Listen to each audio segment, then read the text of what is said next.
advocates in attendance for our virtual rally. The Homes for All Coalition has endorsing membership of more than 250 organizations and representation from every county in Minnesota.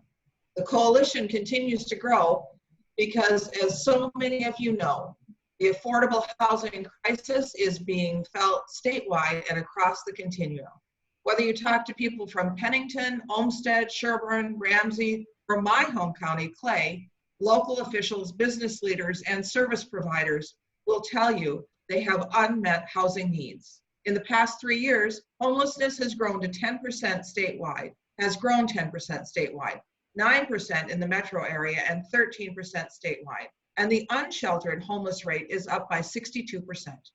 The Wilder study also reports that 56% of people experiencing homelessness are in their situation specifically because they could not find an affordable place to live.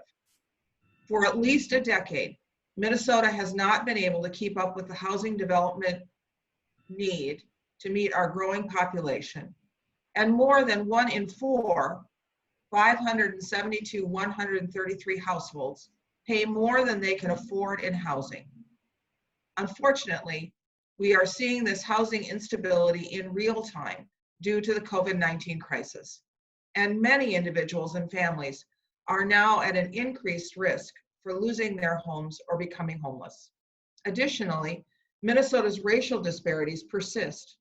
40% of households of color experience housing cost burden compared to 23% of white households. I want to take a minute to thank you all for joining us this morning. And now I'm going to turn it over to our other co-chair, Allison. Good morning, everyone. My name is Allison Strike, and I'm a Deputy Director at Carver County CDA, and just finishing up my 3rd and final year serving as co-chair for the statewide Homes for All Coalition. Even as the coronavirus pandemic has restricted our ability to rally together in person to support affordable housing for all Minnesotans, our housing crisis has become more urgent than ever. Like many issues, as Pastor Sue indicated, working to solve Minnesota's affordable housing crisis is complex, but a safe, affordable, and accessible home is a necessary foundation if we want to have better educational outcomes for our children, healthcare that has meaningful long-term benefits, and economic stability for our communities. We can make progress towards meeting Minnesota's affordable housing needs and help to provide stimulus to the economy at the same time with a large investment in affordable housing through a bonding bill. Some of you may be wondering what bonding is. Well, state bonds for affordable housing are a vital tool that can be used to support affordable housing across the state. It has the potential to create thousands of jobs, cultivate economic prosperity for our communities, and provide stable homes for our most vulnerable populations, including seniors, children, and those with disabilities. Today, we renew our request and are asking the legislature to invest in affordable housing through the bonding bill. Housing resources in the bonding bill are the largest source of housing development support from the state, and these investments will fund shovel-ready projects and will not only help stabilize people's lives, but also stimulate the economy in both greater Minnesota and in the metro. I'd like to take a second to acknowledge the hard work that so many coalition members put into advancing our collective work. We have passionate people and organizations supporting our communications, engagement, and policy work. We are constantly striving to be more inclusive, and we are especially thankful to those with lived experience helping to inform and drive the work we do. I'd especially like to thank Janelle Freeman Anderson and Rome Daring for their work with the coalition, and for all of those with us today sharing your important personal perspective. And now I am so honored to introduce Governor Walz and Lieutenant Governor Flanagan. Together, they have truly helped to elevate and reshape the conversations around affordable housing in Minnesota, and we are so thankful. Governor Walz. Thank you, Allison. Thank you, Allison, and good morning, everyone. I hope each of you as well as your families and your neighbors. I want to say thank you for taking the time this morning. Thank you for your passion. I also thank you for taking social distancing seriously. It pains the Lieutenant Governor myself as much as anything. We're pretty extroverted, and I think many of you on this call, if you were there last year, the energy that you brought and the passion of the advocacy to make sure that everyone lives with dignity and that housing is foundational to all of those things. We are truly grateful. The pandemic is certainly exposing the rifts and the inequities in our society. And as many of you on this call, you've known for a long time, there's an awful lot of work to do around housing. I think we got off to a good start last year, but the pandemic only reinforces our commitment to housing. In normal times, housing and housing instability have dramatic effects, as the folks on this call certainly know. But when a time of pandemic and we issue a stay-at-home order and there's no home to stay at, the implications are huge. And we have never lost focus of the importance of housing as a public health, an individual and a public health issue. Housing is a social determinant of health, and that is becoming more apparent, both individual and societal health. So we know not everyone's feeling the impacts at the same rate. Lieutenant Governor will talk a little bit about that and has been very clear with our state's response to never for a minute forget that. Oftentimes our indigenous communities, communities of color, are struggling with housing, and that has just been exacerbated. So our administration has taken steps early to support the stability and safety of those folks. Of course, very early on, we issued a moratorium on evictions to keep people stable. And next, we were partnering with the legislature, both federal and state, to get resources out quickly to make sure we have housing and rental assistance, as well as those experience homelessness. I think many of you on this call know we kicked off a pretty unprecedented public-private partnership last fall and early into this spring to deal with winter homelessness. And that was felt and was a crisis, and now seeing it be exacerbated by COVID-19, there's work to do, big things to do in the legislature. So we're down to about 10 days. And this is just as simple as this. The legislature needs to pass the funding around housing. And now more than ever, we don't need to negotiate a small number.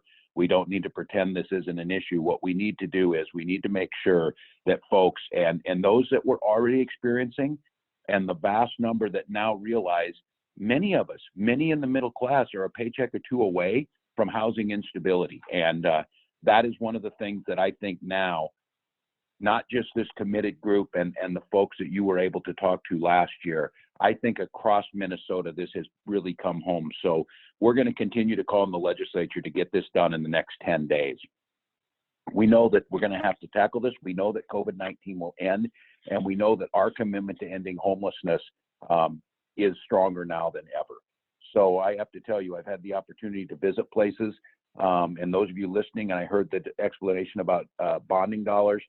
We were out at Minnehaha Commons when we kicked off our bonding tour early this year. We are being very, very clear that these investments help finance buildings. They create new homes, create new opportunities, and let's be absolutely clear, they add back to the economy. They provide dignity to people, they provide safety, they improve public health, and they also provide economic growth. So these are smart investments. So the Lieutenant Governor and we are asking for $200 million in housing infrastructure bonds and $60 million for general obligation bonds. This, again, would be the biggest commitment Minnesota has made in and around housing and affordable housing.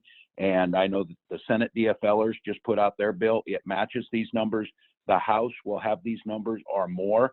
And I just want to make it very clear, and I know I do not dabble in the partisanship when I don't need to, but it's as simple as this. If we can get the folks in the Minnesota Senate to agree with this, lives will be improved, and this will be done as early as next week. All the advocacy that many of you put in over years, we're finally going to see real numbers. So we'll continue to beat the drum, but what I can tell you is no one beats that drum harder than Lieutenant Governor Flanagan, someone who comes from the world of nonprofits, someone who understands the least fortunate need to have a voice, and to have that voice set side by side with myself in the Lieutenant Governor's office makes all the difference in the world. So with that, Lieutenant Governor Flanagan.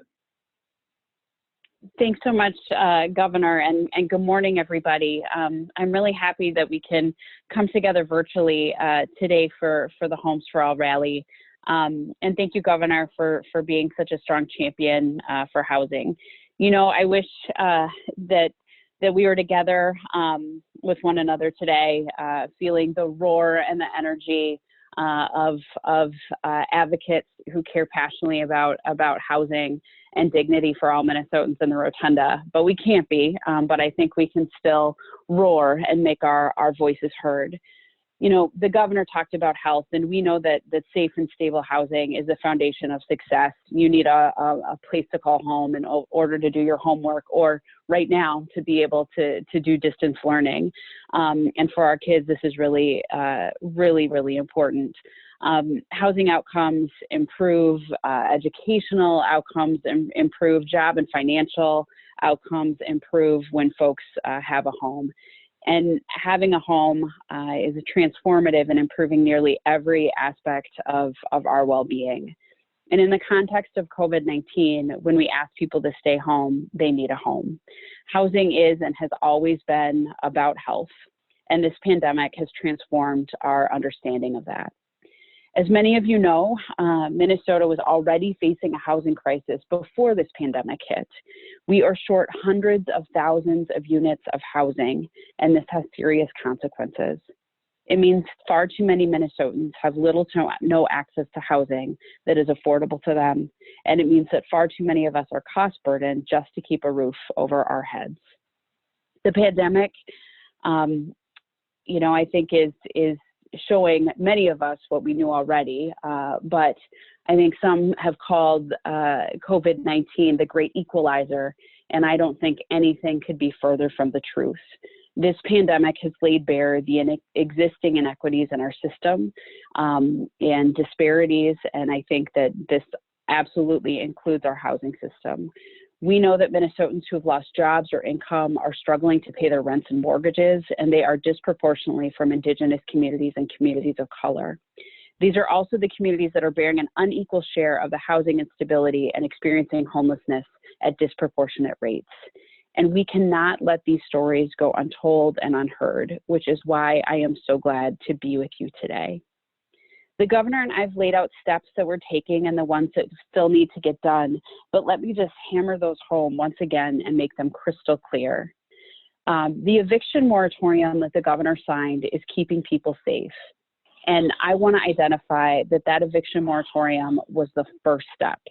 The second step is to really secure funding through the $100 million for the FHPAP to help residents and property owners from falling behind and keep property owners stable. And you guys, this is still a bonding session, and we have to secure a large and historic investment in housing through the bonding bill, as the governor mentioned.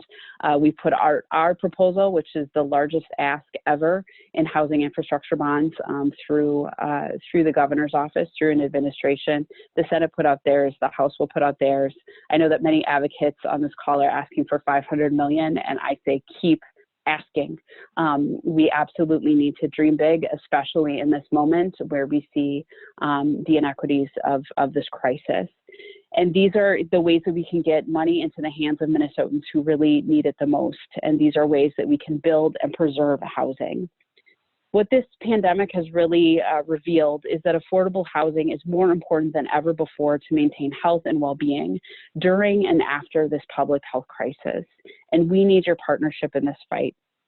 I know that at the beginning I spoke about the special energy at the end of session rallies and the roar, and I am here to ask you to bring that level of energy to the end of session as well, because it will be needed to get these housing policies and investments that our state deserves across the finish line. There are 10 days until the end of the legislative session, and there are far too many leaders who do not see real Minnesotans who are struggling. These are Minnesotans that to many of these leaders, they were invisible before the crisis, and they continue to be invisible during the crisis. And our job is to make the invisible visible.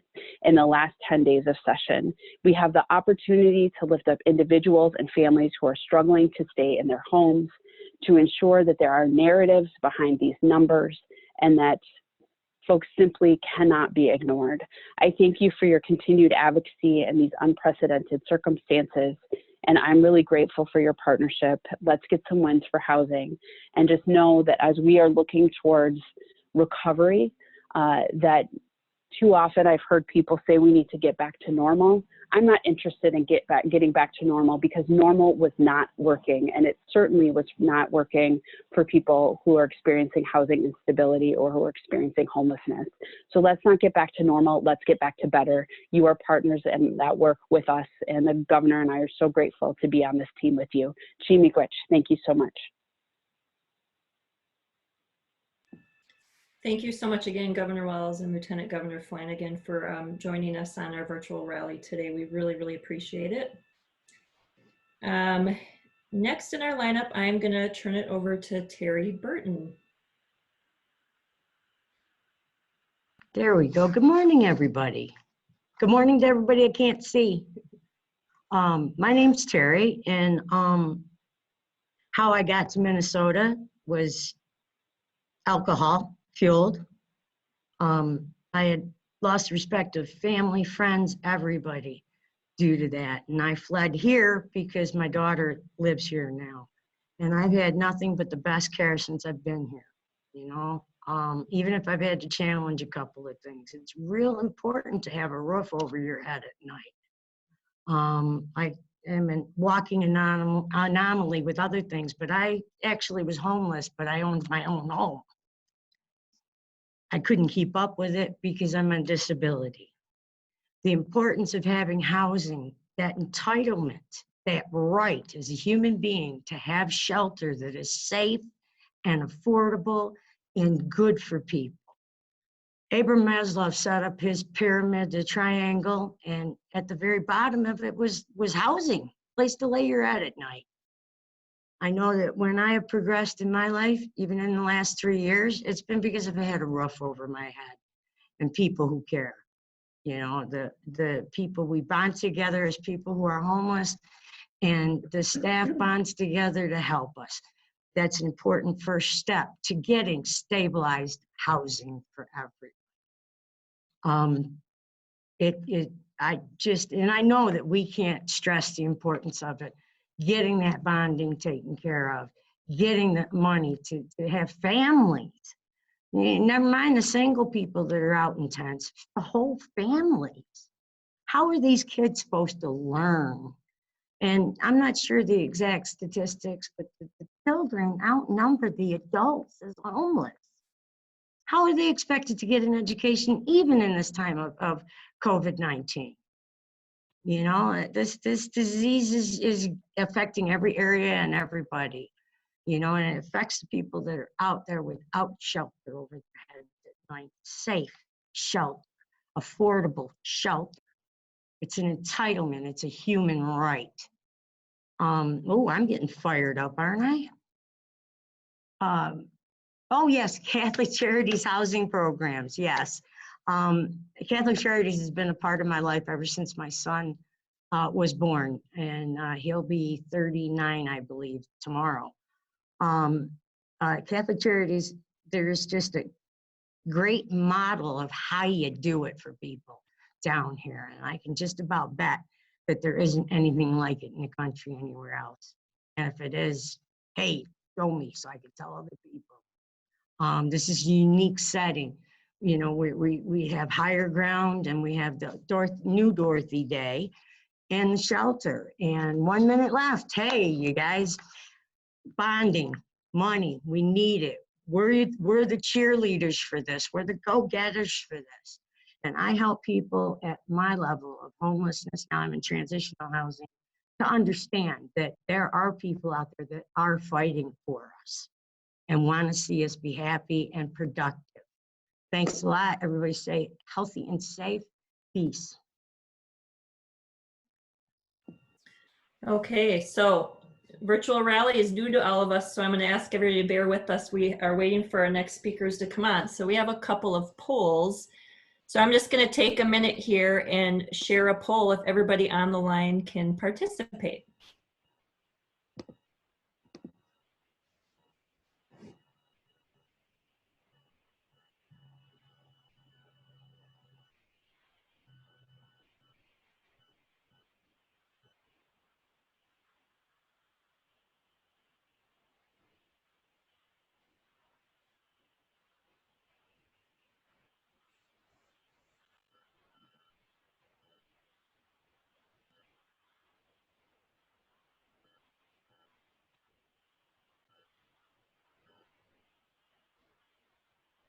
And we'll just give you a few more seconds, and then we will share the results with you.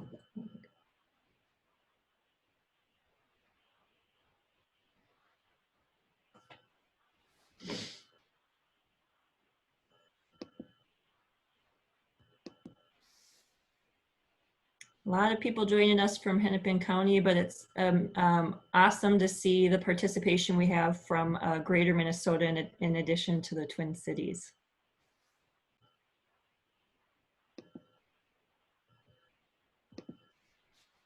Let's see, I know we are still waiting for, oh, we have a new speaker on, which may be one of ours. Matt, do you want a quick check on the newest person who's on with the phone number? 447, the phone number ending in 447, who just joined? I believe that is Senator Westrom. Okay. So we are fortunate today to be joined by lawmakers from both the Senate and the House in support of affordable housing as a broad statewide and bipartisan support. So Senator Westrom is from Elbow Lake and is the chair of the Ag Rural Development and Housing Finance Chair. So thank you for giving us your time today and for your work in support of affordable housing. Thank you. Great to be with you all for this housing rally. Greetings from the state Senate and the state legislature. We've got a lot of issues in front of us with these unprecedented. Senator Westrom, you're on mute. There we go. Oh, unmute your, sorry. Can you hear us, Senator Westrom? You're muted again. There you go. Is that better now? Yes. Can now you hear me? Yep, you're good. You can. Okay, great. Did you hear anything I said? We just heard a brief introduction and then you cut out. So just go ahead and start over. Okay. All right. Sounds great. Thank you. Thank you for inviting me, and thanks for joining this housing rally. Greetings from the state Senate and the state Capitol. These unprecedented times are certainly unique and something we're all trying to navigate through. I know one of the issues that you guys are advocating for is how do we find ways to get more housing built and more housing home ownership opportunities in Minnesota. And that's something we in the Senate are very interested in as well. One of the issues we have focused on a lot is how do we reform so our housing costs aren't $20,000 to $80,000 higher per unit than our neighboring states and other areas in the upper Midwest. And so part of our focus has been how do we not just spend more and get less housing, how can we stretch those dollars further and get more housing with the dollars that are so precious from the taxpayers. And in these troubled times, with the budget that we just had announced this week, that need is going to be even greater. And so as we conclude this session, we are looking for ways to make true reforms to bring down that cost of housing, to get more home ownership opportunities out across all of Minnesota, including rural Minnesota and the metro area, and that American dream can be realized for so many more people if we can bring that housing cost down, along with housing infrastructure bonds that we could pass at the legislature. But doing one without the other is not going to change the trajectory we're on. And so we think it's time we need to do both and put great investments into housing, but we need to do great reforms to bring that cost down so we're not $20,000 to $80,000 more per unit. And those costs aren't just one place. It's building codes, it's permits, it's regulations, it's energy codes. And we have looked at that. There's been great groups that have worked on this, committees in the past. Senator Draheim has been a leader on this. Many of you guys have joined those commissions and committees, and we want to work together to make our dollars stretch further and not continue to spend more for less housing in Minnesota. And so I appreciate you putting the focus on housing and the need for it. And we want to make those reforms to make that happen this year in the state Senate. Thank you so much, Senator Westrom, for joining us. Thank you. So Senator Isaacson is from Shoreview and sits on the Ag, Rural Development and Housing Policy Committee, as well as the Human Service Reform, Finance and Policy Committee. He's a constant supporter of Homes for All and the work that we do. Thank you, Senator Isaacson. Well, thanks for having me here today. When we talk about how we can solve many of the ills we have in our society, eradicating homelessness and providing low-income housing is probably the #1 thing we can do, as there is no other solution that helps solve so many other problems that are going on in our society than when people have the opportunity to have the kind of home life and security they get from owning a house.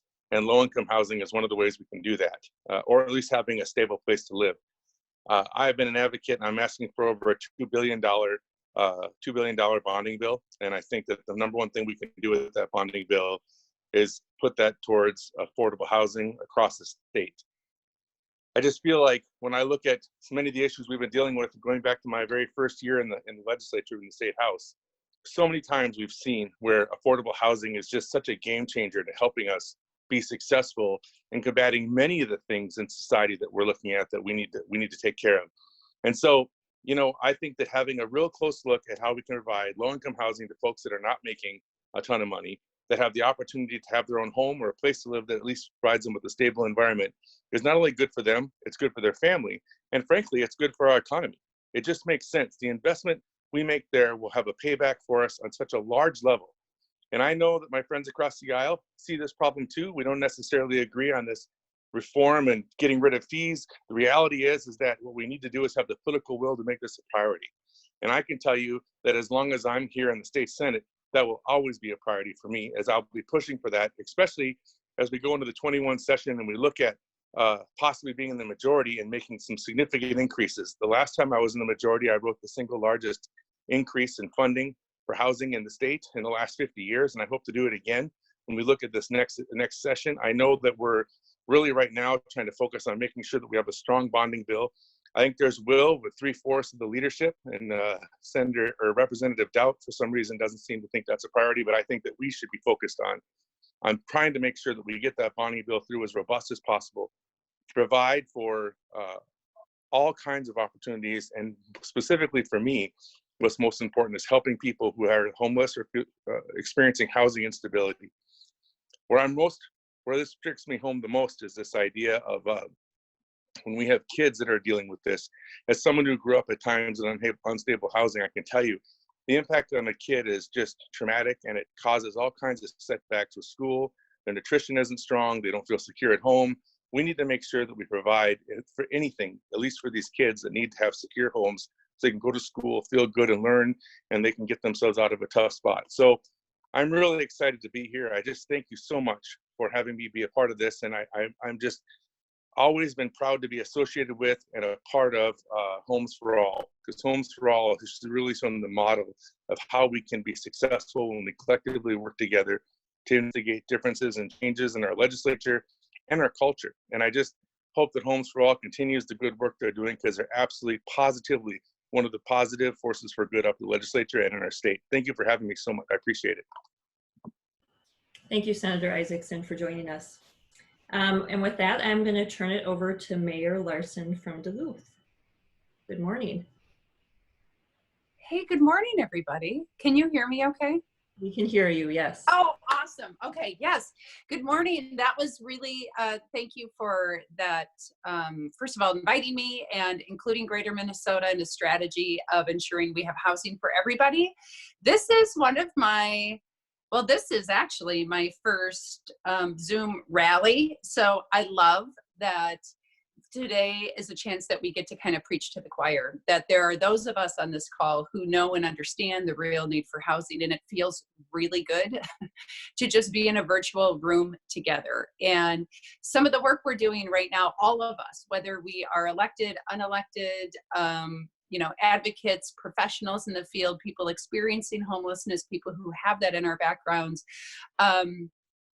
we all have an important voice, and we're doing incredible work right now without the feedback that we usually get from being in the same room together. And so I just, first of all, want to thank you for what you're doing, and really just need to reaffirm that housing is not a nice to have, it is a need to have. And what we're seeing here in Duluth is really a strong challenge ahead of us. So prior to COVID-19, we had a affordable housing task force that was not deciding whether affordable housing was an issue. We had already decided it was. It was to build out strategies that would help double down on the creation and preservation of affordable housing. We have had to put some of these strategies on hold, like many of you, having to adapt to something that is constantly changing. It is only going to exacerbate the homelessness and housing insecurity that people feel. And we know, working from home or seeking shelter for many people, how critical it is. This is a time to really be ensuring that people have health and access to the things that they need. So here are the things that I'm hoping for from this legislative session. And I know we all come with our hopes and dreams, but I think on this issue, we're very much aligned. We need funding for shelters. We're seeing here in Chum, and special hello to Matt Trainer. Matt and I knew each other when he worked at Chum and I worked at Chum previous to him. And so we have, that organization at the core of our heart. So we need more funding for shelter. There is no question. There is no question about it. We will see more people precariously housed, people couch surfing, people doing the very best they can, people living in cars, people living in the woods, people living with insecure housing at great risk to themselves, their families, their loved ones, and those who care about them. So we absolutely need that. We need to go big on a bonding bill. This is the year to do it. Bonding bills help keep people employed, help keep projects moving forward, help secure the health and safety for Minnesotans. We need geo bonds to help ensure that public housing gets the investments that they need. So what we do as a group of people here today will make a difference in the lives of others, because it's our day to make sure that people understand that, yes, we have a pandemic that is happening. We need to pay very close attention to it. And we have these underlying issues that we can't go back to the old normal of just piecing together our housing plan for the state of Minnesota. We need to advance a new normal that is about prioritizing the housing needs for all people across the state of Minnesota. So here in Duluth, we have a really large affordable housing problem. We have landlocked considerations that make it really hard for us to do economies of scale, but we are doing everything that we can. We have started new pilot projects that are giving away free land to affordable housing developers. We have a series of projects in the pipeline right now for low-income housing tax credits. So we're doing all that we can. And we stand with you in the state of Minnesota. Thank you to everybody who is on the ground amplifying. We all have our role to play, and it's critical that activism continues. We can't maybe be in the rotunda together, making the noise that helps underscore the need today for legislators to hear, but we are a power team together, and we stick together, we stay on message, we communicate, we advocate, we activate, and we agitate, and we get things done. So I just want to thank Homes for All, the entire coalition, everyone on the call for what you're doing.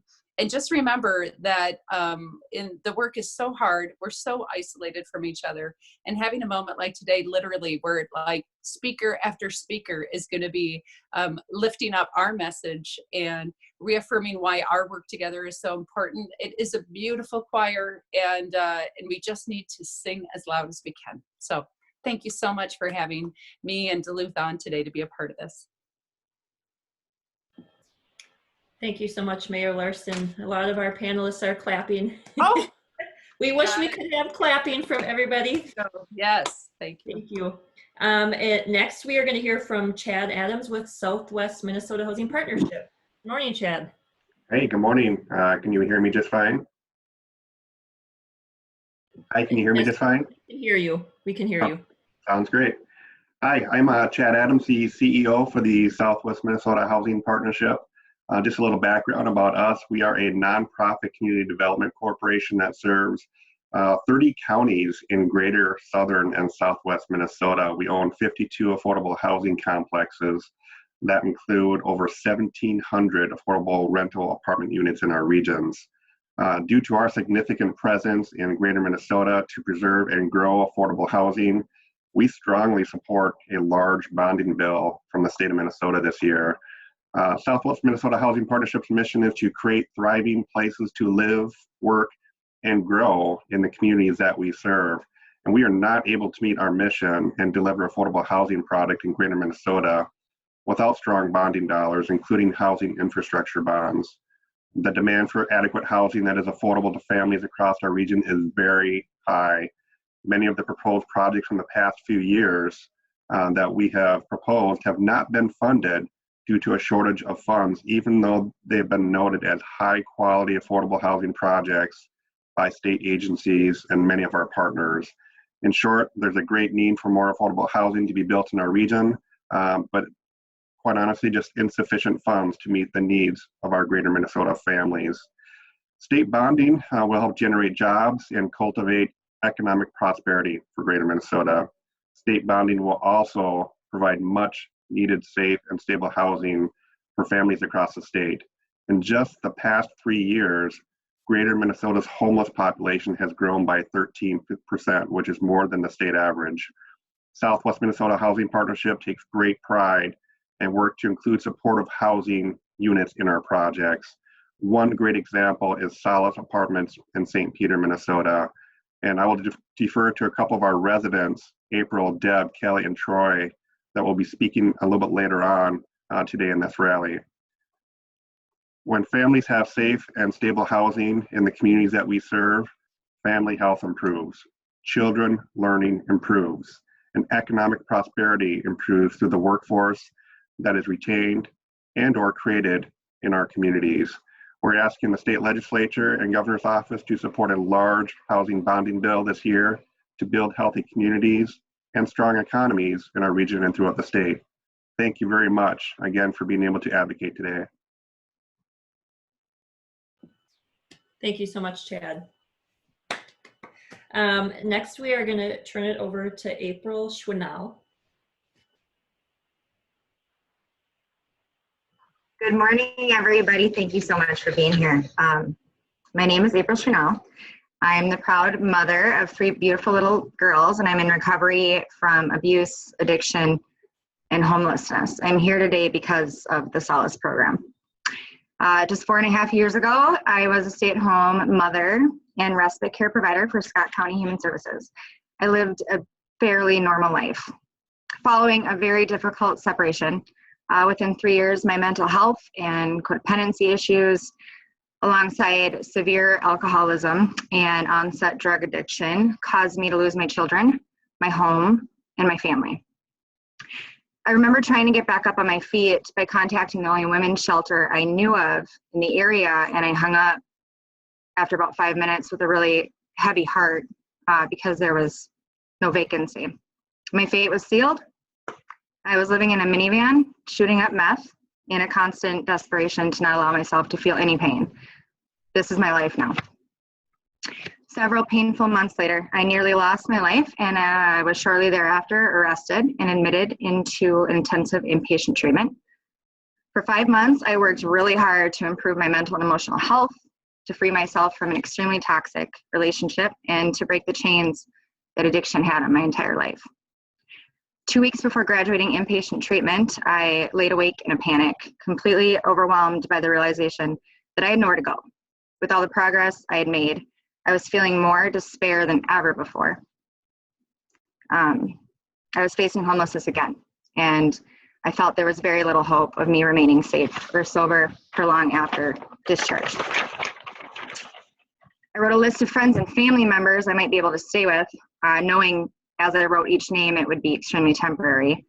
At the time, there weren't any vacancies at shelters, and regardless of the outcomes I was trying to manifest, the dream of having my daughters home with me again and having my family together had completely dissipated. For a little while, I actually allowed the addiction to tempt me with an escape from these problems and the panic, but instead, I cried until I fell asleep after losing myself in prayer. The very next morning, I received a phone call from Tyler at Solace Apartments. My name was referred to him, and there was a brand new 3-bedroom available. Signing that lease was the most profound moment of my entire life. Right next to the day we moved in, and my daughters picked out their own bedrooms for the first time ever. There aren't words to express how truly and genuinely grateful I am. I've made an incredible amount of progress. I'm on my way to achieving my dreams, and I'm going to do great things. I'm raising 3 fierce little women who have an independent, strong, driven, sober, and healthy mother to look up to because we have a safe and stable home of our own. Honestly, I did fall in love with too many women who attended those treatment programs right alongside me and put in the work. Same work I did, but they're not as fortunate today because of a lack of shelters and programs like Solace. Thank you so much for listening to my story, and I urge you to support more affordable housing and emergency shelters. Thank you so much, April. That's the 4th time April has shared her story on behalf of Homes for All. We really appreciate it. And with that, I'm going to turn it over to Mayor Norton from Rochester.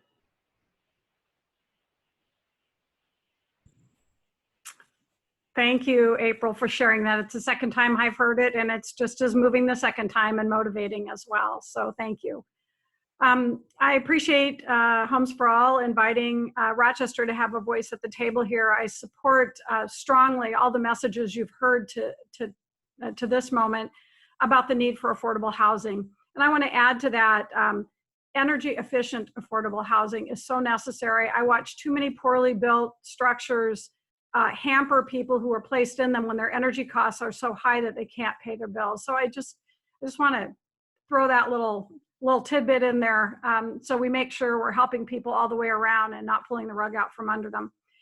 I want to talk about something that happened in Rochester. I became mayor just over a year ago, and housing needs were definitely talked about throughout the whole time I ran for office. Everybody agrees we have an issue. You have some of the solutions in your platform. I very much appreciate that. Right after I got elected, I started walking through the halls in Rochester, and I met John and Russell and Patty and so many other individuals who were living in the halls of our Skyways. And it became very clear to me very quickly that this wasn't good for them, and it wasn't good for the community either. And we needed to do something. And so we started some partnerships with area nonprofits in our county. And we very quickly agreed to open up homeless warming center, I guess is what they call it. It has 30 bunk beds in it, very tight location at a strip mall. But I volunteer there several times, and I can tell you the clients that use that appreciate it, particularly in our harsh winters. You know, the pandemic then hit and things changed. Our area, the few area places we have for people, Dorothy Day, very small center, interfaith hospitality, again, limited centers, and our strip mall suddenly became unsafe places for people. They were too tightly congregated. Most of them closed in the city. And in working with Catholic Charities in the county, we opened up our civic center, which was empty, of course, because no one's using it right now. And it became a day and night center. Our wonderful library staff housed the day center. Catholic Charities in the county agreed to the night center. And we had, and we put some people that were medically fragile in hotels as a result of that. But we had about 65 people eating meals there, breakfast, lunch, and dinner. We have over 100 people come in on a daily basis, and not all of them, but many of them spend the night there or go back to hotels. And as was mentioned earlier by the gentleman from Southwest area, this is a growing problem, and it just continues to grow. And my concern now is, as Mayor Larson pointed out, what this pandemic has done is lay bare the issues that we have in a way that we can't ignore. And too many people have been ignoring it. We now are going to be closing this shelter. The county announced this week they're not going to fund the shelter any longer at the end of this month. Well, the homelessness doesn't go away. And even though Dorothy Day may open its house for 20, where are the other 80 people going to go? And so I know what'll happen is they'll go back to our skyways. That is not healthy for them. They'll be too close together. We are a community with 3 million medical visitors a year that have fragile health conditions. And of course, it's not good for them also to be exposed to potential COVID or other hepatitis or other disease. So it's not good for anyone. And so I'm asking for a more permanent space and solution to be offered. I very much support the state's assistance and your backing of the state's involvement in passing a strong bonding bill this session that includes housing and housing infrastructure bonds for an emergency shelter. Because while we put up that 30-bed shelter, the county only opens it for a few months a year. We need something year-round, and we need something that's not people sitting on top of each other, and that's room, obviously, for more than 30 people. So I just want to say, you know, I'm joining all the other mayors and all the other advocates across the state in saying we need a strong solution this year, right now, to help us solve the problems that we have, not just in Rochester, not just in Minneapolis and St. Paul, not just in Duluth, but this has been mentioned all across the state. If we have the will, we can do the right thing. And so I am so thrilled that you are holding this rally despite the conditions, so that the importance of this issue is carried forward. So thank you all so much. Thank you for allowing Rochester to have a voice. Thank you so much, Mayor Norton, for joining us. My pleasure. Thank you. And next, I'm going to turn it over to Jordan May. Bonjour, everyone listening and watching this rally. My name is Jordan May, Executive Director of the Red Lake Homeless Shelter and member of the Minnesota Tribal Collaborative to Prevent and End Homelessness. I'm speaking on behalf of the need for affordable housing on and around the Minnesota tribal reservations. 6 tribal nations from the Tribal Collaborative participated in the 2018 Wilder Research Reservation Homeless Survey, resulting in 1,138 people meeting HUD's definition of literally homeless. 1,177 people experiencing near homelessness or doubled up, totaling to 2,315 Native American families and individuals experiencing homelessness. Native Americans make up 1% of the state's population, but make up approximately 16% of the state's homeless population. And this percentage is undercounted throughout the Wilder Homeless Survey. We make up 1% of the state's population, but yet 16% of the state's homeless population. Let that sink in a little bit. There is such a great need for affordable housing on each of the 6 tribal reservations that make up the Tribal Collaborative that members of our great nations are forced to move from their homelands that we were forced to live on at first because of the lack of housing. Our Native people are then looking for resources and affordable housing near our surrounding reservations, and then they meet the same barriers they were faced back with on their homeland because of the lack of housing.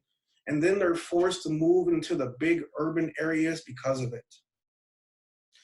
Now, one thing that kind of has all of us Tribal Collaborative members scared is this COVID-19 pandemic. Now, one thing that we are scared of is because of so many people are moving from the big urban areas where the pandemic is, hitting very hard, is they're forced to move back home, increasing even more of our homeless numbers, and we have nowhere to house them. So people are actually forced to move back in with grandma and grandpa and with mother and father, and it's creating a big risk because of all the underlying health conditions and everything like that all of our people are facing right now during this pandemic. Now that's why this is probably the 3rd or 4th time that I have speaking on behalf of Homes for All because of the lack of affordable housing. That's why all of us Tribal Collaborative members are in support of this housing bonding bill and to create emergency shelters. Red Lake is fortunate enough to have one of the few homeless shelters in the greater Minnesota area, along with Leech Lake, but some of the other tribal nations don't have those emergency shelters that they need. Those emergency shelters help get the homeless to the resources that they actually need. And I'm very thankful for all the resources I have, but it's just not enough because of the lack of housing. We have so many people that are experiencing homelessness and there's just nowhere to put them. So that's why on behalf of the collaborative and all other tribal nations that are and people experiencing homelessness, and even in the urban areas, we need this more funding for permanent supportive housing, affordable housing, emergency shelters, and more resources in order to help the homeless population. Thank you, Miigwech. Thank you so much, Jordan. Now I will turn it over to Deb Kelly. Hi, my name is Deb Kelly, and I live at Solace. I just wanted to talk to you about 3 important life skills that help me in my recovery, and that's stability, work, and affordable housing. With my experience at Solace Apartments, I have gained a stable home. That's very important to me as someone that was homeless for several years. Just being able to have a place to call home is amazing, and it's mine. That just means so much to me. My kids are all grown and they can come here whenever they need to. I haven't had that for a really long time. I have gainful employment for 9 months at Dairy Queen. I have been responsible and reliable, and I even advanced in my position, and now I'm a shift lead. They believe in me. They help me get my confidence and my self-esteem back. I train others to do my job because they say I've done so well and they like my work. That makes me feel really good. I have also learned accountability by paying my rent every month. Living in affordable housing, the rent is adjusted to what I make, and that helps reduce the stress of being able to keep my rent paid and to keep my home. They worked with me when I was behind and let me make affordable arrangements without the threat of being evicted. I'm able to stay focused on my recovery and have a job where I can afford to keep my housing. These are the things that are important and that matter to me. Thank you for your time.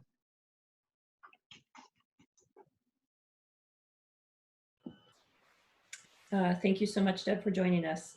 And next, I am going to turn it over to Mayor Carter from the City of St. Paul.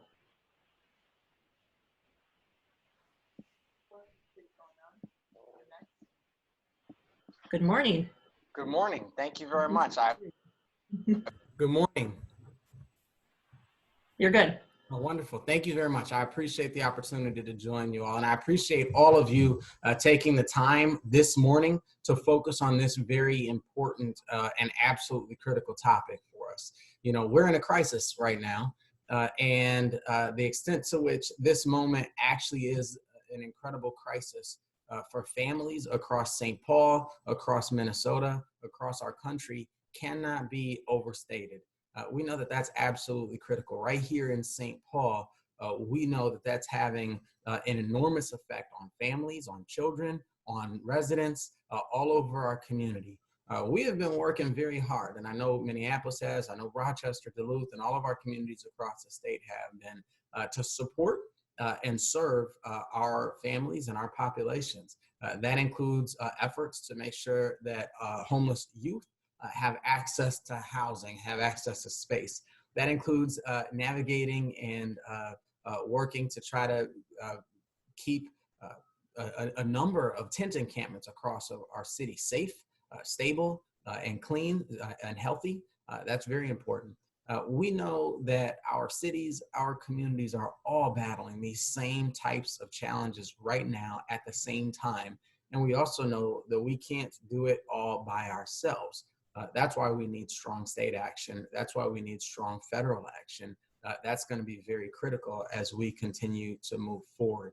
One of the things, and I appreciate the comments earlier about some of the disparities, we're tracking very closely the fact that this COVID-19 pandemic, both on a public health side and on an economic side, is having enormous disparate impacts on our community, all of our communities of color, on our indigenous communities, and very specifically on our African American communities as well. We know that those are the communities that started off in the most challenging spot in the first place, many of them. And so to have this combined impact is pretty hurtful and pretty devastating. Right now, today, if you look at the news, you can see two conflicting headlines. One, that April, this last month, has been the worst month for jobs in the United States since the Great Depression. And two, that our stock market is up by like 300 points today. That is an obscene and offensive paradox. It's an obscene and offensive contradiction, but it proves what so many of us have known forever, that as we see the talking heads on TV and on the national news talk about the economy going up and going down, that economy, as defined by the health and the momentum of the stock market, has for a very long time been divorced from the economic realities that Americans, that Minnesotans, that St. Paulites face on a day-to-day basis. As we move forward, I'll tell you one thing, I've stopped using the word recovery, because when we think about recovery, it means, you know, I run every day, and after I run, I want to recover. That means I want to get back to the point of stability that I was at before I took this run. So when we say recovery, that sounds to me like we think that we were in a sustainable, safe place back in January, back in February, before this pandemic really took hold.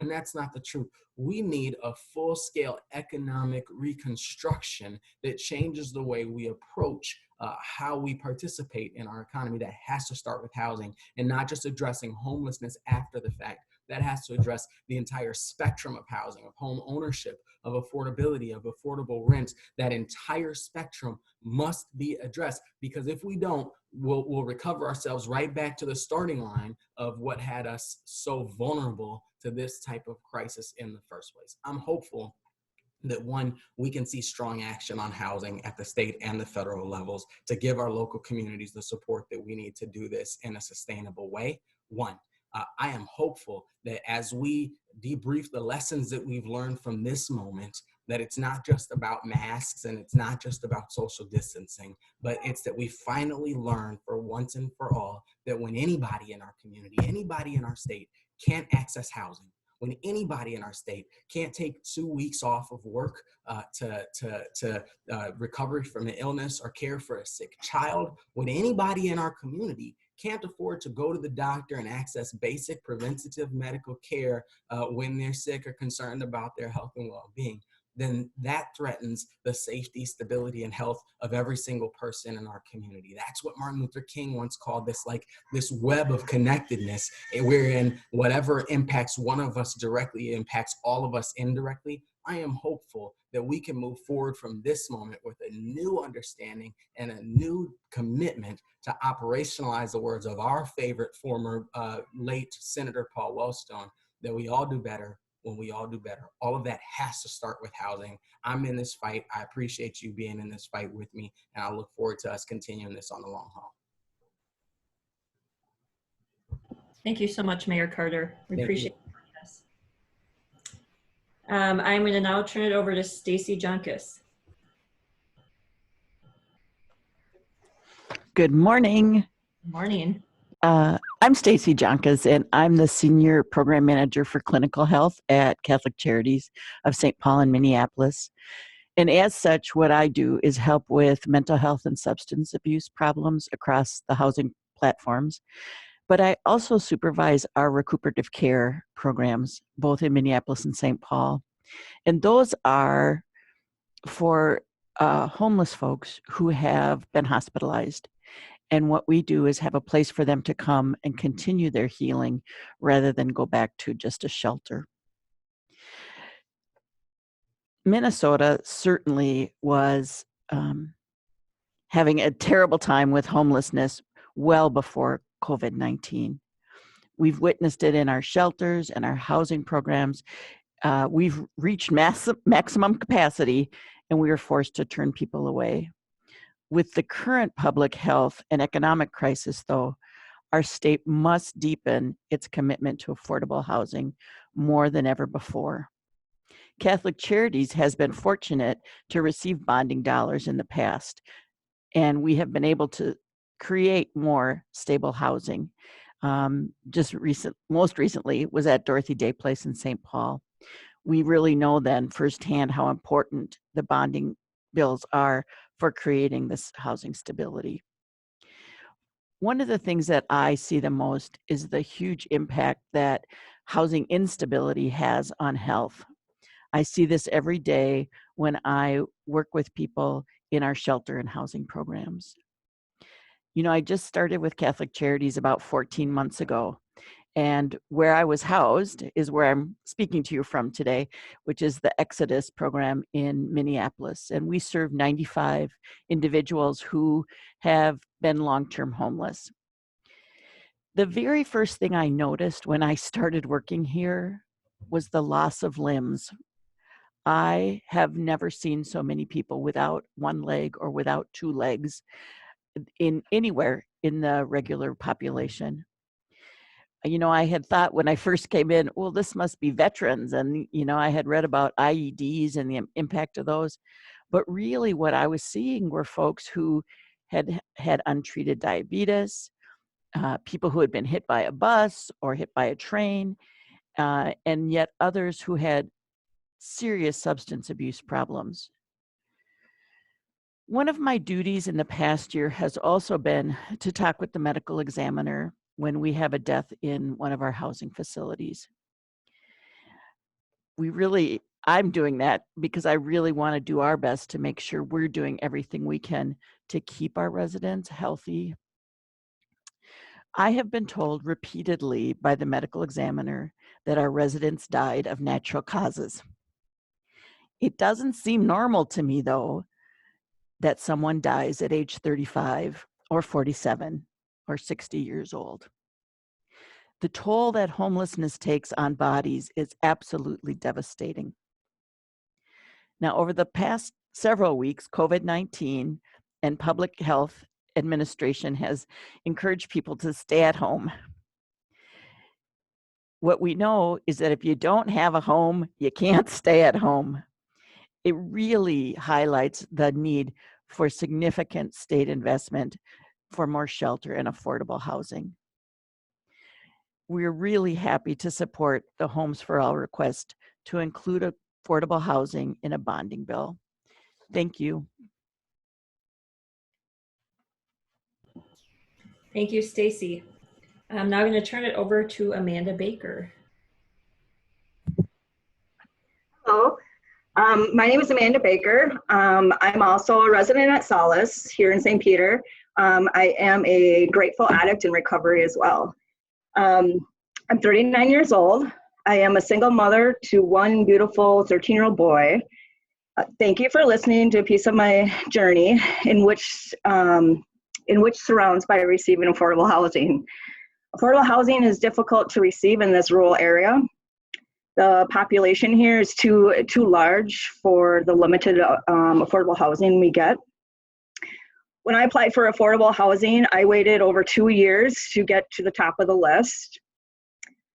In the meantime, my son and I slept on the couches in my mother's basement. I struggled with the notion that there's people without families who cannot help them like how my mother helped us. I am one Minnesotan who was blessed to receive affordable housing. Once I settled into a home of my own, I decided to go after education. Because of affordable housing, I did achieve an education, which was a dream of mine as a little girl. I achieved an Associate's of Liberal Arts and a Bachelor's of Science in Social Work. I brought my degree. Again, because of affordable housing and achievement of education, my son and I have a chance to live above poverty line. My son was able to watch his mother do whatever it took to complete a respectful goal, such as education. Also, my son now has the tools to go after his hopes and dreams as he grows into a man. Again, thank you for listening, how affordable housing has enhanced my future and my life as a whole. Please give this gift to others so that we can make Minnesota a stronger community. Thank you. All right, I will turn it over to Diane Larson with Minnesota NARO. Good morning. I am Diane Larson, Executive Director of both the Itasca County and the Grand Rapids HRAs in northeastern Minnesota. I'm speaking to you today as the current chair of the Minnesota NARO Legislative Committee, advocating on behalf of our 154 member HRAs across the state. We are asking the legislature to provide general obligation bonds to support public housing rehabilitation across our state. Public housing rehab funds are used for major capital improvements to address health, safety, and energy efficiency projects, and the need is great. In a recent study commissioned by Minnesota NARO, over $350 million is needed to address the immediate critical need in public housing units in Minnesota. This amount of need can only be tackled if everyone contributes. The housing authorities through using their federal dollars to match the state dollars and our local rents that we gather from residents. Itasca County HRA, for example, owns a project of public housing of 40 units. This is a scattered site public housing project across 6 buildings in 2 different communities here in Itasca County. We maintain a 98% occupancy rate, and the average income of our residents, most of whom are elderly, disabled, or families with children, is $17,800 per year. It is because of the Minnesota legislature and all of you on the call today that I have been able to access the state POP funding using my federal capital funds as match for critical items like a boiler replacement, a fire alarm system replacement, and a ventilation system to correct an extremely poor air quality in 2 of these buildings. The dollars I have leveraged through the Minnesota POP program would have been more than 12 years of my annual federal capital fund dollars. These critical projects cannot wait for 12 years. We must preserve these scarce housing resources and protect the health and safety of our residents. In the last 4 funding cycles of the POP program, $45.5 million has been awarded for the rehabilitation, impacting over 6,600 publicly owned housing units statewide. But this investment represents only 13% of that immediate critical need. We are very grateful for the resources provided, but I am urging the state to continue to preserve this very important housing resource. At every stage of life, where we live is the foundation for our health, our education, our safety, and our economic well-being. I strongly urge the passage of GO bonds to support public housing rehabilitation across our state. Public housing is a very needed housing resource, so let's make sure that we preserve it. Thank you to Homes for All the work that you've been doing and for allowing me to speak today. Thank you so much, Diane. And next up, we have Erica Coleman. Hi, thank you. My name is Erica Coleman. I'm a real estate and finance professional with over 20 years experience. I bring my personal experiences and the stories of those that I have worked with and advocated for throughout the years here in Minnesota. And as a Minnesota native, Black woman, and community advocate, I speak to the discriminatory practices and lack of legislation, action, and support in stabilizing Black and African American housing, which is a basic human right, and no one should be without decent, affordable, and dignified shelter. As a realtor, I personally have experienced housing instability and homelessness, and as well as being displaced from my own community. This is exacerbated by me being Black and a woman and a mother. There needs to be funding and more funding for housing development, repair, rehabilitation, and preservation, and access to opportunity to own, build equity, and build wealth with a focus on African American community, which is structurally disenfranchised, marginalized, and blatantly discriminated against in policy. Policy and funding for housing should be intentional to atone for wrongdoings as well as a basic human right.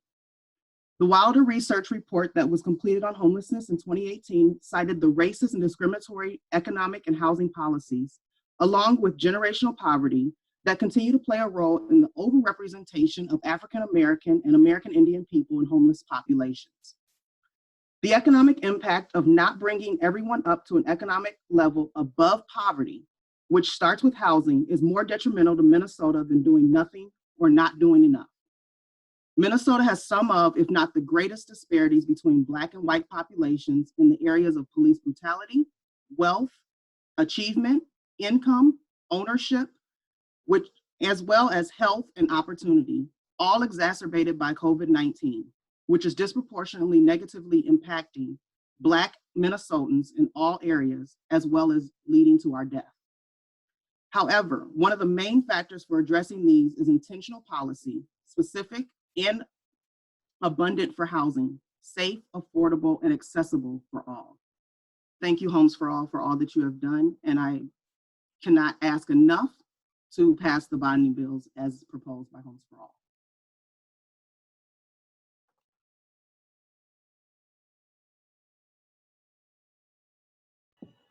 Thank you, Erica. Now I'm going to turn it over to Senator Champion.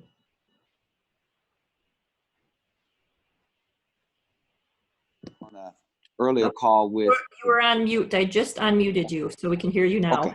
All right, Okay. now you can hear me. Okay, I was wondering why I was getting that look like, oh, I can't hear him. I was just on a call, a finance call, and you know, we've been doing Zoom, and I wanted to really get off because I wanted to at least spend a little time with you before I have to get on the phone with my son's teachers. So the first thing I want to say is thank you to the Home for All Coalition, to every advocate and Minnesotan who's fighting for other Minnesotans. I often like to remind people that we are in this together. Housing is an important part of life, right? And housing is a right, and I believe it is the gateway to stability. And for me, when families are stabilized, we see better educational outcomes for children, wealth building, and the realization of dreams and aspirations. Erica so eloquently talked about all the things that it means to her and all the things that we should do in order to make sure that we're closing that disparities gap, that we're doing everything to make sure that every aspect of housing is available. And I concur with that. And I also concur, and I'm happy to say that I've been fighting for the Home for All proposal. So I've been fighting for $565 million because I believe that that proposal presents preservation of current affordable housing options. I believe it also expands the number, or at least incentivizes us to expand the number of affordable housing units. And I believe that it also it also creates rehabilitation of public housing units to make sure that low income families aren't living in uninhabitable housing. One of the things that I heard Mayor Carter say, he talked about the full spectrum of housing being put on the table, and I totally concur with him. Homelessness is something as well that must be tackled, and the root causes of our homeless population must be addressed. And especially when you think in terms of young people. Young people are also sleeping under bridges. I was in fact talking to a young lady who's going to the Minneapolis Community and Technical College, and she talked about the fact that they are struggling to stay in school, and many of her student friends are sleeping under bridges. And to me, that's unconscionable. And I think that we have to make sure that everyone has a safe space to live and to exist. And when I talked about the root causes, to me, is not only that we should deal with the physical notion of housing, but also all the other challenges that may be a barrier to people being able to ascertain affordable housing, like mental health, healthcare, chemical dependency, or substance abuse. And how about earning a livable wage? I remember when we were having this conversation about a minimum wage, I really kept encouraging people to talk about a livable wage, because we want to make sure that families are able to exist and to live and to thrive and to do all the things that they want to, whether it's save for the kids to go to college or go to vocational school, whatever it is. I believe that housing is the start of that because it helps us to build wealth, but it's also to stabilize our family.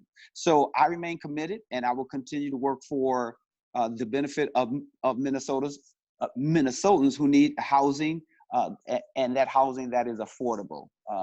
And so I just wanted to make sure I could stop by and thank you and reestablish my commitment, not just to your proposal, but also the root causes, but also to make sure it's clear that we are also thinking about other housing options as well. So that's what I will say. And thank you again for all the work that you are doing. And thank you for allowing me to speak. Thank you so much, Senator Champion, for joining us this morning. Thank you. Thank you. Rome. Rome Daring is one of Homes for All at-large members on the coordinating team, and he fills a position. We have 2 at-large members that fill the position of people with lived experience. So Rome, thank you for everything you and Janelle have done for us this year, and I'm going to turn it over to you. Oops. Thank you. Can you hear me? Yes, we can hear you. Okay. Thank you. As Allison said, I am a Homes for All team member and Freedom from the Streets. I'm from Micah and Street Voices of Change. I also sit on the leadership team for Envision Community. And right now we're trying to establish a dignified home for people who are homeless now. And right now it looks like it's going forward to make sure that people can live a dignified life. Right now, I would like to talk about the bonding bill for $500 million because we need affordable housing because there's no affordable housing. And out here, they might label it as affordable housing, but there's no affordable housing. Right now, people are on the streets trying to figure out where they can go every day because right now this quarantine has them just walking around stranded, trying to figure out what they're gonna do with their life. Because of the quarantine, it gives more emphasis to the need of affordable housing. Housing is so hard to get right now because people cannot get affordable wages, as Senator Champion said, so that they can live a dignified life. Every day I'm out here working with people who are homeless, and it is hard for us to figure out how we can exist within the community. And that's what we all would like to be a part of the community so that we can feel as though we have a community to depend on and to help. Affordable housing is very needed out here because we don't have nowhere to set our roots and to I'm trying not to get into the fact that people are out here homeless and trying to establish a family background because it is hard because a lot of people trying to get their kids back because of their kids been snatched from them because they don't have the housing that they need to show that they can support their kids. So right now, from Freedom from the Streets, we are trying to fight the issue of affordable housing and parental rights being given back to people who's struggling to survive out here with their families. So I don't have much to say, but I would like if anyone have any questions for me to go ahead and ask them at this time. Thanks, Rome, so much for sharing with us. We're going to try and keep our questions to the Q&A feature, and then maybe we might have some time at the end to answer them. So we appreciate you sharing your story with us again and all the work you do with the coalition. Now I'm over to Carrie Johnson for just a quick update on some of the other work we've been focusing on at the legislature. Hello, everyone. Thank you so much for attending today. So Libby and I, we are the policy co-chairs for the Homes for All Coalition. And we have been trying our best to answer some questions in the chat feature, but have gotten a number of questions that are focused on housing assistance dollars, particularly through the particularly as it relates to COVID-19 emergency response with the eviction moratorium. We know so many people are struggling because a one-size-fits-all response does not work for everyone. We know that people are struggling. There are small business owners who haven't received any sort of financial support at the moment. We know that there are people who are already living very close to experiencing housing instability or an eviction for non-payment of rent. And something that I just wanted to give a brief update on what we as the coalition have been advocating for. So as we started out the legislative session, we were very focused on our bonding request, as Allison and so many others have mentioned, focusing on getting funding in order to build and preserve affordable housing. And once the COVID-19 emergency or pandemic happened, we had to shift our perspective and fully knowing that there are a lot of people that are out there struggling. And so what we have done back in March, mid-March, we shifted our advocacy efforts to emergency response, both for housing assistance as well as helping with those experiencing homelessness and helping to advocate for our shelters as well. We did receive $32 million. Well, not we, but we were advocating for $50 million to support those experiencing homelessness. In our shelters, we received $32 million to help with that. And we've been advocating for $100 million in the Family Homeless Prevention and Assistance Program, which is an existing program, and it's a flexible tool and resource that anyone can access, really. There are 20 providers throughout the state to help cover their housing costs. This program is already well oversubscribed, and only 10% of the people that are eligible to receive it are able to access those funds historically, which is why we are advocating for that $100 million number. In the Minnesota House of Representatives, that was included in an emergency response bill and passed off the House floor yesterday. It also extended the eviction moratorium, and I know that that is still going to be discussed, hopefully in negotiations, to provide some more protections.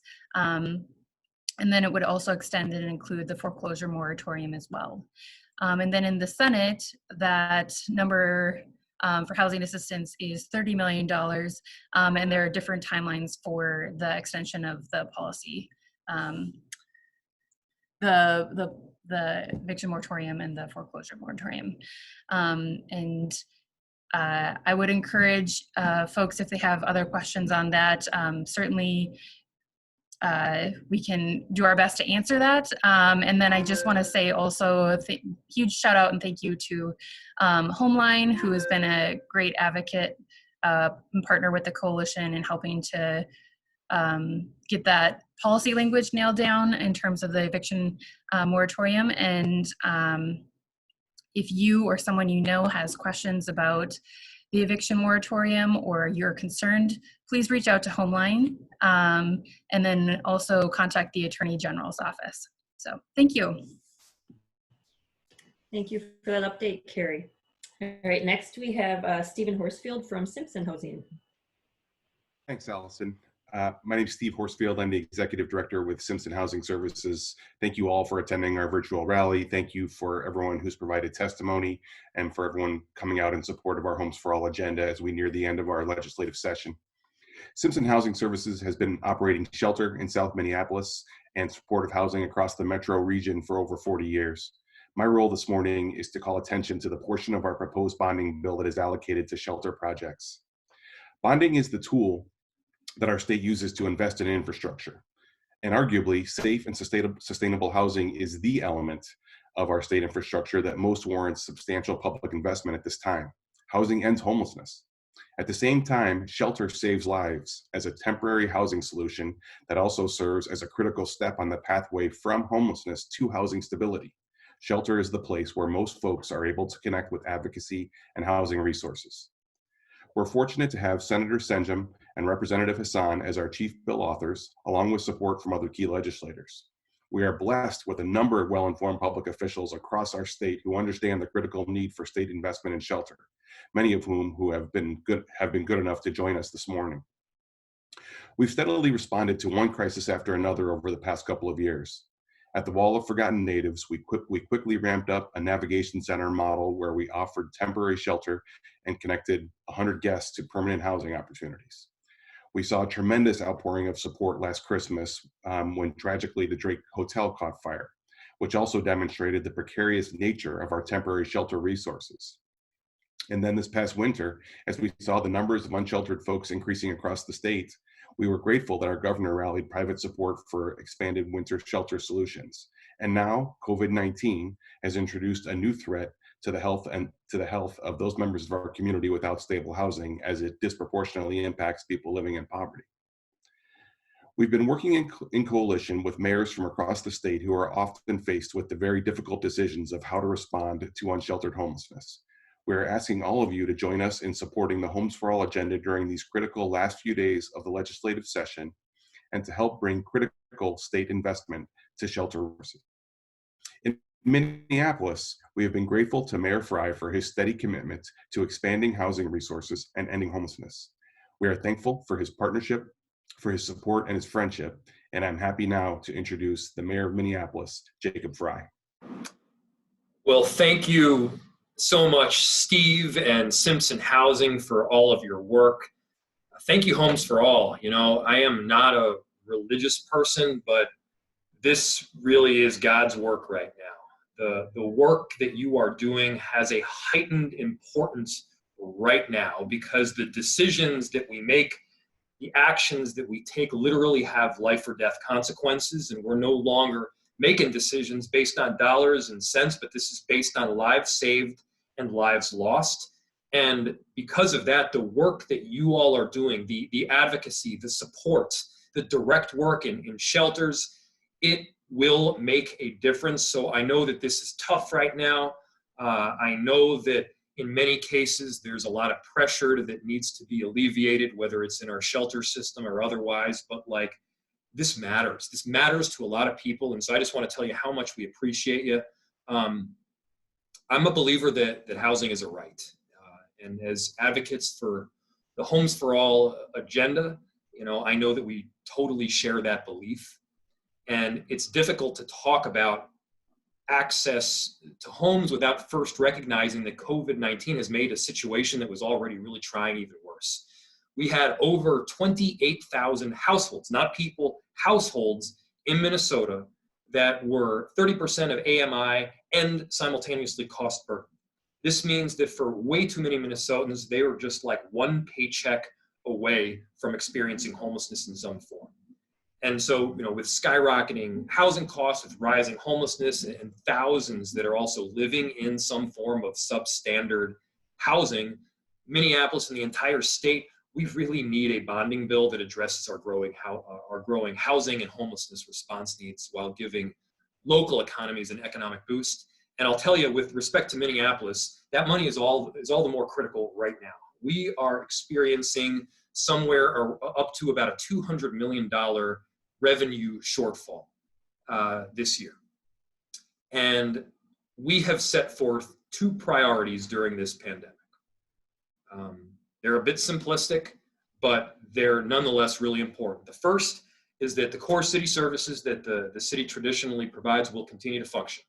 The second is that the people who are struggling most, we will prioritize first. And the people who are struggling the most, in many cases, and in most cases, are people who are experiencing homelessness. And so what we're doing to support our residents is we recently announced the creation of a $3 million emergency housing assistance fund. That's in addition to the business assistance fund that is going to be targeted at households at 30% of AMI and below. And I just want to give you an idea of the need here. Those $3 million will fund around 1,500 applications. Now, just over like a week's period, not even a week, we received 8,000 applications. So 1,500 is what we're able to meet. 8,000 is what came in the door. That right there should tell you that people need help right now. And, you know, I would say and argue that more than any other issue out there, we need funding for homelessness. We need funding for deeply affordable housing. That is kind of that baseline of security. That is that safety net that we have an obligation as government, as leaders, as philanthropy, as nonprofits, as a private sector, all of us, we have this obligation right now. And so, and I know I'm speaking for the whole homeless advocacy community when I say that.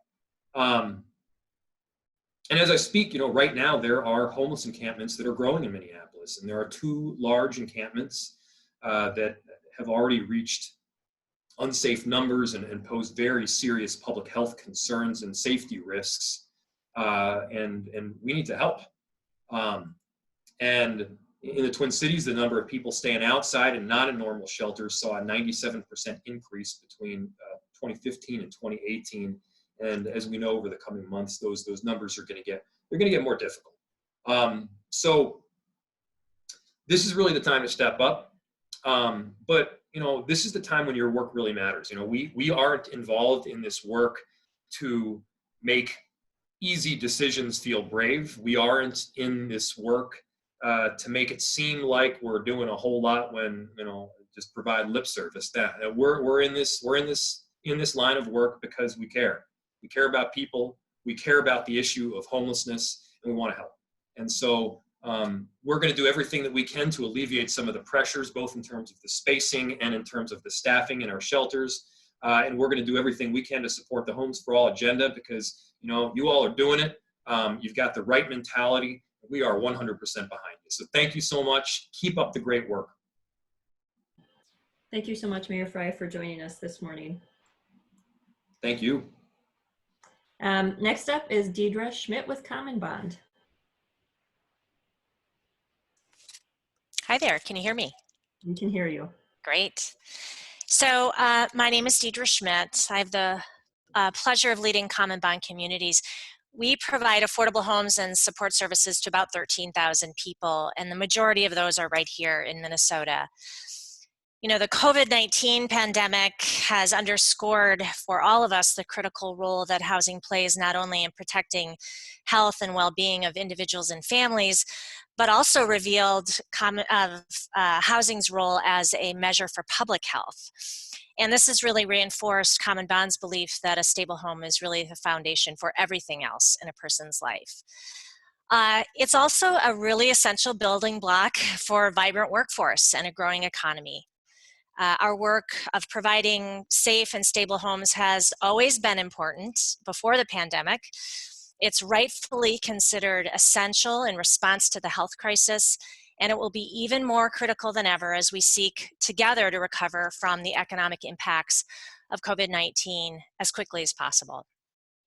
Since 2012, we've built or preserved over 600 apartment homes using the Housing Infrastructure Bond, or HIB. HIB is a unique source that allows our organization and others like us to get to otherwise hard to address housing needs of very low income folks and previously homeless individuals. And I can tell you that HIBs, which don't exist in the other states where we work, allow us to do more for more people in greater need. In this time of year last year, Governor Walz held a press conference at Common Bond's Upper Post Veterans Community, which is near Fort Snelling. He chose that site because the housing infrastructure bonds were used to create safe, affordable homes for veterans and their families who had previously experienced homelessness after serving our country. And I remember one of the residents telling us what it felt like to unlock his own apartment door after so many years of homelessness, and how much pleasure he took and comfort he felt in doing something as basic as having a hot cup of coffee in his own home and frying his own eggs for breakfast. Another resident who is continuing his own healing process at Upper Post brings his therapy dog to visit students and seniors who are also in need of comfort and support. And last week, in the midst of this pandemic, our Upper Post staff were able to move in a new resident who had also been experiencing homelessness while suffering from a severe medical condition. And so this, especially at this time, illustrates how housing can be life-saving. And those are just 3 stories from the thousands of adults and kids and seniors that Common Bond serves every day and that housing organizations like ours attend to. Upper Post is only one example of the type of housing that is so deeply needed and can be unlocked by the housing infrastructure bonds. We have more projects that are shovel ready, but for final funding.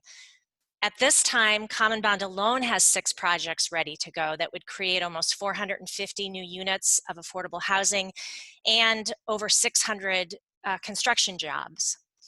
And an investment like the one proposed by Homes for All can unlock the power to create something like 3,600 new homes and up to 9,000 jobs. So in simple terms, we need those homes now more than ever, and the housing industry stands ready with projects like the ones I've mentioned to help stimulate our shared economic recovery. Now is not a time to hesitate. Without this funding, there are only enough resources available to fund about 1 out of every 3 projects that are ready to proceed. And even before COVID-19, 56% of people who were experiencing homelessness said that it was because they could not find an affordable place to live. And over 70% of renters who were housed reported compromising health, food, and other important needs in order to make their rent. The money that we invest today will preserve and create homes for generations of Minnesota's workforce, and the more Minnesotans that we can get back to work right away. Now is the time for a robust investment to reduce the number of Minnesotans experiencing homelessness, housing instability, and cost burden. Thank you. Thank you so much for joining us, Deidre. Before we move on to our next speakers, we're going to do one more quick poll. So I'll give us about 30 seconds.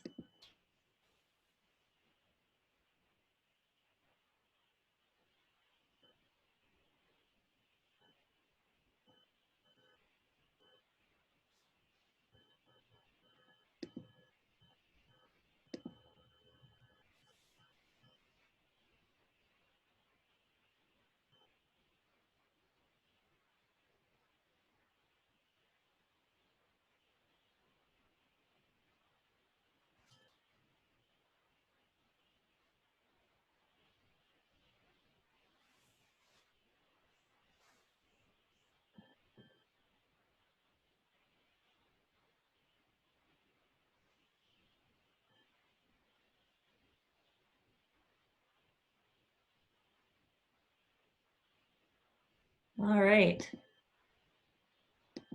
Everybody can see those results. It's really amazing to watch people be responding to this while we're all on this webinar or on this Zoom webinar with you. Okay, so our next 2 speakers are from the House of Representatives. Collectively, they are responsible for helping to make housing a key part of the bonding bill and have some of our biggest champions in the Minnesota legislature. Representative Erdahl is from Grove City and is the lead Republican on the Capital Investments Committee. And Representative Erdahl has been a longtime supporter of the Homes for All Coalition. Good morning. Good morning. Can you hear me? We can hear you. Okay. Well, then I'll get right into this. Thank you for the opportunity today. Thank you for the work you're doing in housing.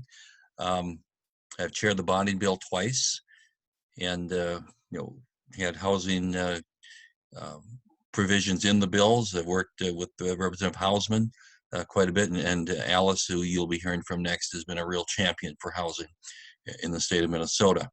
I'm going to just make some remarks here that I think emphasize, that I do understand and know the importance of this, but then I'll have to do a little reality check at the end and see where we are. Housing is a foundation for everything else in our lives. When people have access to safe, stable, and affordable housing, children excel in school, workers earn, seniors thrive, and communities prosper. Our population is growing faster than our housing market. To keep up with demand, Minnesota will need 10,000 units each year. We need to look to ways to jumpstart housing and increase housing supply. I've said many times how important housing is to our workforce. We can't expect people to come and live in greater Minnesota if they have no place to live and no one to take care of their children. Affordable workforce housing is a critical need for economic development across all parts of Minnesota. We have approved funding for emergency shelters and other provisions in previous COVID bills. There have been a multitude of housing bills proposed this session, and I've signed on as an author to many of them in the hopes that some are going to pass in some fashion. I'm a co-author of the Shelter Capital Bill. 80 of our 87 counties lack enough shelter to serve people experiencing homelessness. We had planned at one point for $200 million in appropriation bonds in the bonding bill. It appears that with the uncertainty right now in the bonding world, where they're going to run a housing appropriation bill separate. And since they are appropriation bonds, it does make sense. And I believe that Representative Hausman has that bill up tomorrow. I have a bill that would give infrastructure relief for cities needing to run utilities to housing projects. We have a great deal of financial uncertainty right now, and we need to be mindful of our future obligations. We should only appropriate what can be used in the coming year, even if that would have a cost that might require cutting from other programs. We need to get people back to work, earning a paycheck, and being able to pay for their housing. But even with that problem, the housing shortage will remain, and we will be able to do that much more when our robust economy returns. I would hope that much of what we'd like to do now could be done then, but that doesn't mean that we still can't do things now. We have a particular situation that's unique at the moment, and that is that the leader of the House Republicans has said that there will be no bonding bill if we don't get a change in the emergency orders of the governor. And so that is kind of the debate right now that we are in. And it's not about the importance of the emergency powers that the governor has, but what we feel is a situation where the legislative authority has been diminished. We'd like to work with the governor to get these things done. And so it puts me in kind of a unique position. I have been strongly advocating to get things done in a bonding bill throughout the session. I still want to do that. I believe that we still will do that. But then I run into problems with folks saying that that a bonding bill isn't a jobs bill. And in listening to the end of Deidre's comments just now, I appreciate some of the things that she was saying, because I do believe that it is important to stimulate our economy and to put people to work to do a jobs bill, to do the bonding bill. And so I guess I will conclude just by saying to you that we're going to do what we can. There will be housing bills passed. Which ones, what they do, and how much we can spend remain to be seen. But I certainly laud the goal that you have, and we will do as much as we can do. And I wish I could be more definite as to which bills are going to pass, but right now I can't. So, any comments or questions? Thank you so much, Representative Erdahl, for joining us this morning. So next up, we have Representative Hostman. Representative Hostman is from St. Paul and the chair of the Housing, Finance, and Policy Committee. She similarly has been a longtime supporter of Homes for All, and we are thankful for her leadership. Thank you very much. I'm so happy to be with you. I have to tell you, I wish we could be together physically. I miss it so. This has been really very, very difficult. It's good to see your faces, but for now, this will have to do. First of all, just a major thank you to Homes for All and all of the advocates who are part of that effort, who have, and there's so much to be thankful for, but I want to call out two things in particular that you have accomplished. You've organized us around an agenda, and we have been more focused in the last few years because of the work of Homes for All, organizing around an agenda. And your work has made housing bipartisan. All of your effort in reaching out to legislators in the House and the Senate, Republicans and Democrats, your work has made it bipartisan, and that was demonstrated last year with strong bipartisan votes in the legislature. And I just want to acknowledge my partnership with Representative Erdahl in some of that work. Because I didn't hear earlier speakers, I hope I'm not duplicating, but I'm going to just talk a little bit about where we are with our legislative agenda. You know, we have the housing assistance bill, and this is $100 million for housing assistance for those who have lost their jobs and are in danger of not being able to, as Mayor Fry said, being one paycheck away from not being able to pay their bills. My bill traveled separately through committee and to the floor, and then it was also put in as part of a larger package of 4 bills that all are COVID related and attempting to help with economic protection for so many people. And that traveled to the floor yesterday and passed. The housing assistance is part of the increase of salary for personal care attendants, increase in broadband, help for small business as much as we do in the housing assistance bill. And the good news was on the House floor, this $100 million, there was no pushback. There was no particular going after that portion of the bill. So the other 3 areas all had some points of criticism, but no pushback on the housing assistance. As Representative Erdahl mentioned, tomorrow morning at 8 a.m., the Homes for All bill will come before the Capital Investment Committee.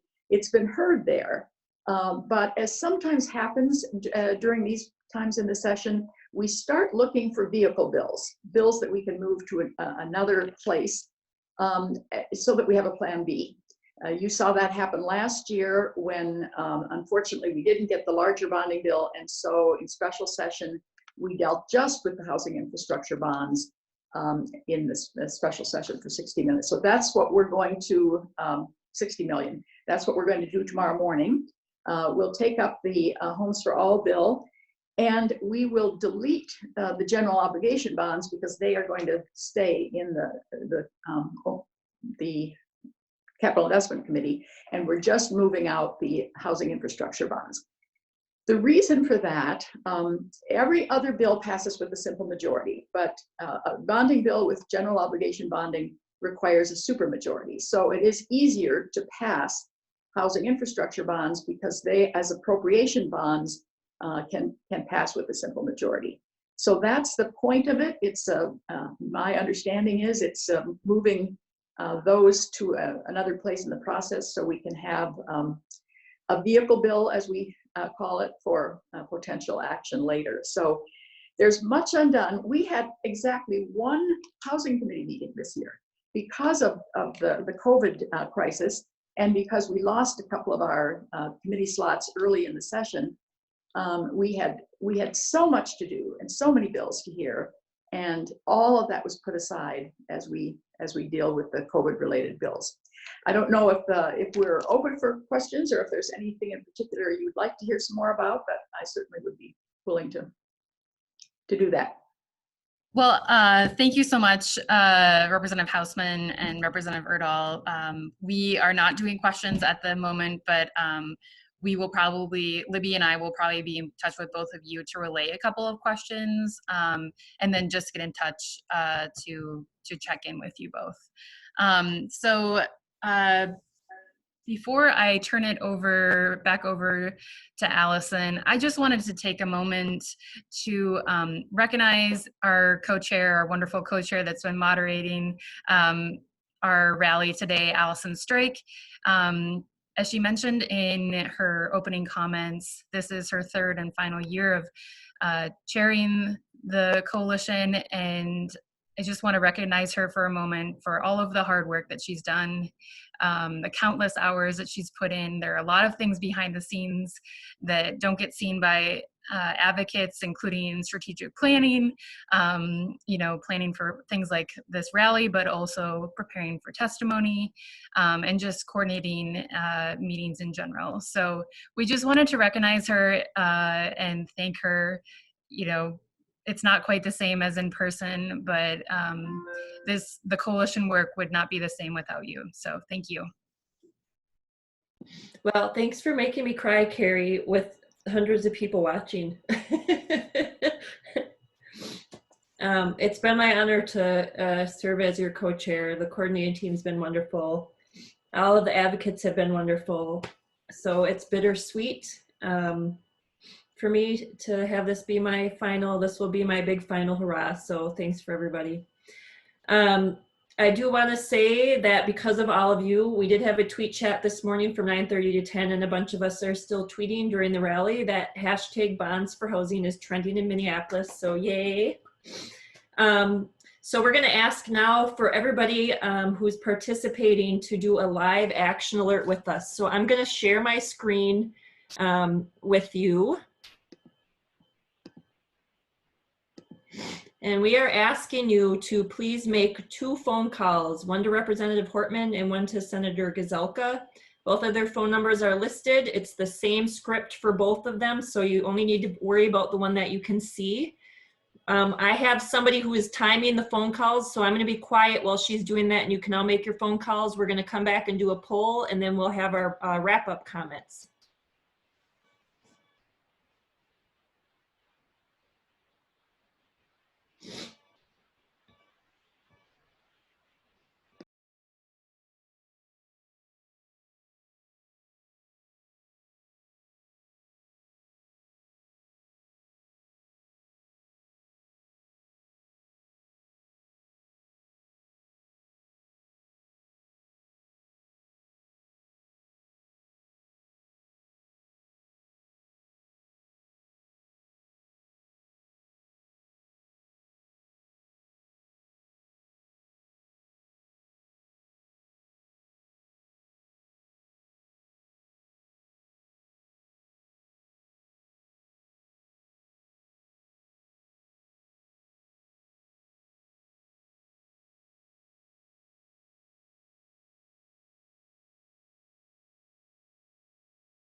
Okay, looks like we're just about wrapping up. Hopefully they just received hundreds of phone calls from all of you while we are on this rally. So we're going to do one final poll to find out, did you call House and Senate leadership?